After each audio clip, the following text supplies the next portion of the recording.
que vinimos. Ya desde la antigüedad se conocen juegos de pelota o balón, como los antiguos aztecas o mayas, pero es la FIFA quien concede el origen del fútbol a un deporte chino llamado Tzu Chu, por el año 2500 a.C., durante la dinastía Han.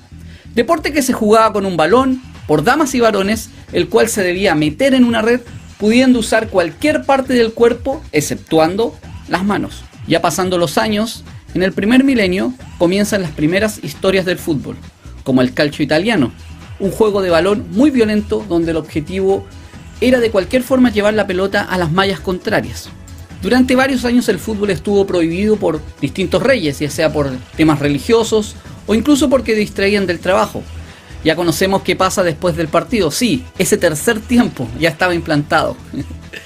Y llegando a 1850, las universidades privadas en Inglaterra estaban con muchos problemas debido a la baja matrícula, la violencia de sus alumnos y otros temas. Es por esto que idean incorporar en sus planteles las prácticas deportivas. Algunas universidades como Harrow favorecieron el pateo del balón, mientras que otras como las escuelas de rugby, bueno, su nombre ya lo dice. Entonces, comenzó la necesidad de crear algo más organizado y con reglas claras. Es por esto que el 26 de octubre de 1863, 11 clubes de Londres se reunieron para discutir la reglamentación común. Acordaron llamarse Asociación de Fútbol, o FA por sus siglas en inglés. Pero los aficionados al rugby estaban en contra de las reglas que prohibían poder coger el balón con la mano o derribar al contrario. Fue hasta el 8 de diciembre de ese mismo año cuando se separaron el código del fútbol y el del rugby. A pesar de ya tener un reglamento, esto no significó que todos lo tomaran como un código estricto. Aún habían equipos y jugadores que se colocaban de acuerdo en cómo iban a jugar antes del partido. Equipos de 15, 20 o 30 jugadores, o incluso sin límites. Era normal verlos en esa época. Fue Charles Alcock quien creó la Copa FA en 1871, y con esto comienza el fútbol tal y como lo conocemos en términos de competencias y torneos.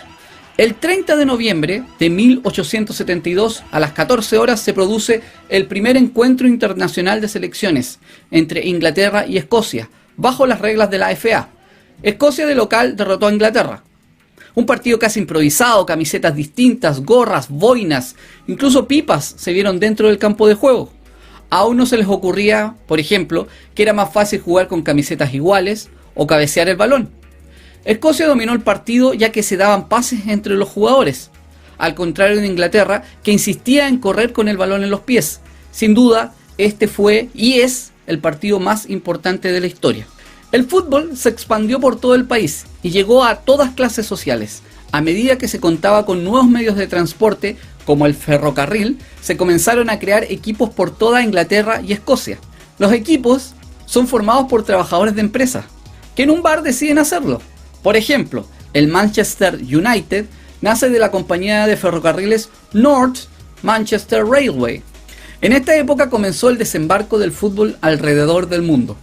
Si bien las primeras potencias mundiales nacieron en Europa, rápidamente países como Argentina, Uruguay, Brasil o incluso Estados Unidos comenzaron a desarrollar el fútbol en sus territorios, influenciados por los inmigrantes europeos. Ya llegando a 1900, en los segundos Juegos Olímpicos realizados en París, hubo una presentación de 3 equipos, representando a Francia, Gran Bretaña y Bélgica, lo que sin embargo no son considerados como selecciones. No fue sino hasta Londres 1908 donde se enfrentaron por primera vez selecciones nacionales. 8 equipos, 7 selecciones, ya que Francia incluía un equipo A y B, siendo campeón Gran Bretaña derrotando en la gran final por la medalla de oro a Dinamarca 2-0. Y damos un salto hasta 1928, donde la FIFA, ya creada unos años antes, se decidió finalmente en realizar un torneo profesional de fútbol. Jules Rimet, presidente de la FIFA, decidió que el torneo se realizaría en Uruguay debido a sus crecientes éxitos deportivos, ya que habían logrado los charrúas la medalla de oro en Juegos Olímpicos de 1924 y 1928.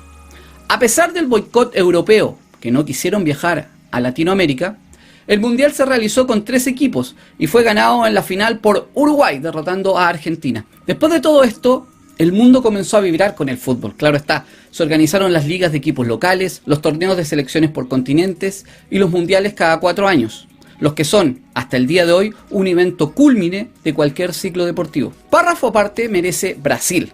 Todos sus equipos como selecciones han sido dominadoras del mundo futbolístico, con su juego alegre y llamativo, y a pesar de no haber ganado ninguna de las 2 copas mundiales realizadas en sus tierras, es el país más ganador con 5 copas mundiales. Así que, ¡viva el juego bonito! En damas, en tanto, el primer partido oficialmente reconocido fue en 1895, donde 2 equipos británicos del norte y del sur se enfrentaron en Londres. Pero no fue sino hasta la década de 1970 en la que comenzaron a crearse las primeras ligas, llegando a ser profesionales en países como Italia, Japón o Estados Unidos.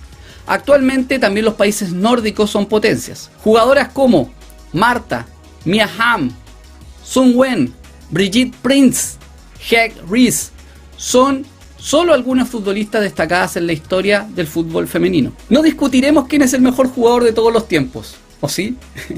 Esto es fútbol y tiene eso, el poder tener distintas visiones del mismo partido o de cómo juega algún jugador o incluso del planteamiento técnico. Podemos nombrar a Pelé, Garrincha, Maradona, Puskás, Beckenbauer, Cruyff, Ronaldinho, Messi, Platini y un sinfín más. Lo cierto es que el fútbol es un deporte que mueve multitudes y apasiona a todo el que lo vive. Es cierto que hoy el fútbol es uno de los deportes más importantes del mundo, moviendo millones de dólares entre transmisiones, traspasos, sponsor, publicidad. Pero también es cierto que sigue siendo el deporte que casi todos podemos practicar y entender en un minuto, lo que hace que su popularidad siga creciendo constantemente. Para ti, ¿quién es la mejor selección, equipo o jugador de la historia? Déjame un comentario y comparte tu pasión por el fútbol. Si llegaste hasta acá, recuerda regalarnos un like, suscribirte a Historia del Deporte y compartir nuestros contenidos con otros fans deportivos. Sigue viendo Historia del Deporte, donde el deporte se vive.